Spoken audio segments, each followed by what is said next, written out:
Hey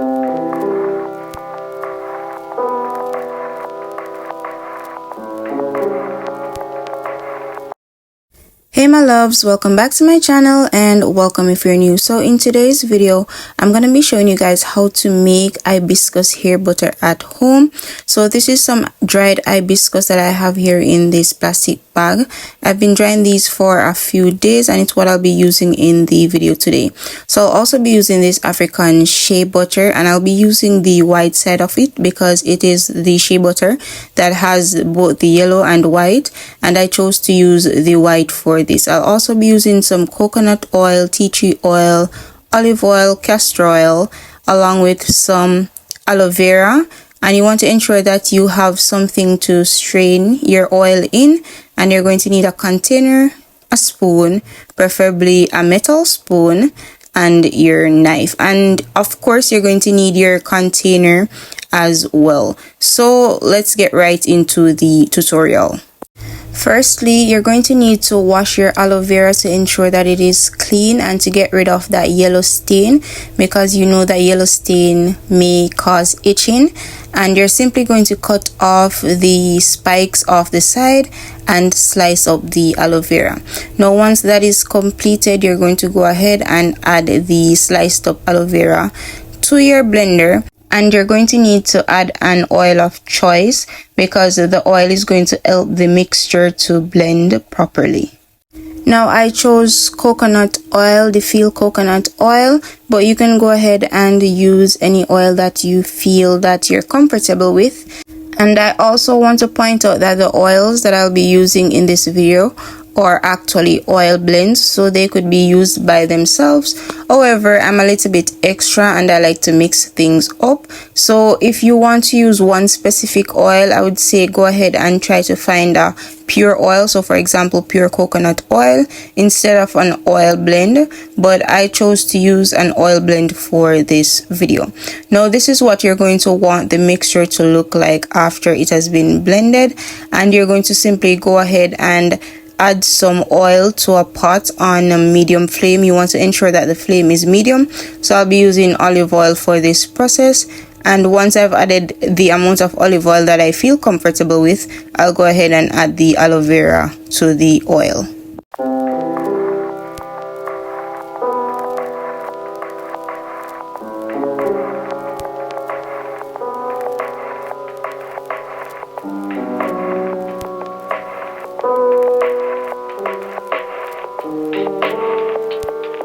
So for this step, you want to ensure that you are very careful and that your flame is on low to medium, because you know once you add anything to oil that is not necessarily oil, it's going to pop. So again, you need to be very careful for this step of the process.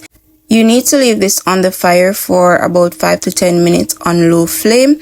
And once the aloe vera puree starts to get golden in the oil, you would need to go in and add your hibiscus plant.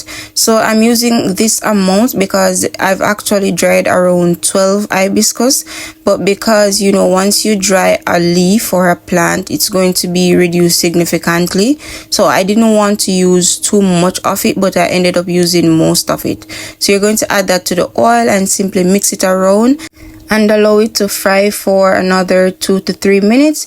Then you need to turn the stove down and allow it to sit until it is cool. So once that is done, you need to go ahead and strain your oil because you don't want any of the aloe vera puree or the hibiscus leaf that was fried to be in your oil.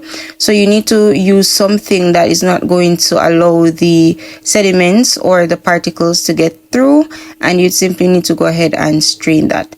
Now once you do that, it is time to add the shea butter to the mixture, and as again I'll be using the white shea butter, after which I'll be placing it into a warm water bath, and I'll be adding tea tree oil and castor oil to it, and I'll be placing it into the refrigerator for a while.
ended up adding some of the dried hibiscus to the oil because I wanted some of the flower particles to be in the oil. I like when my oils are like that or my butters are like that.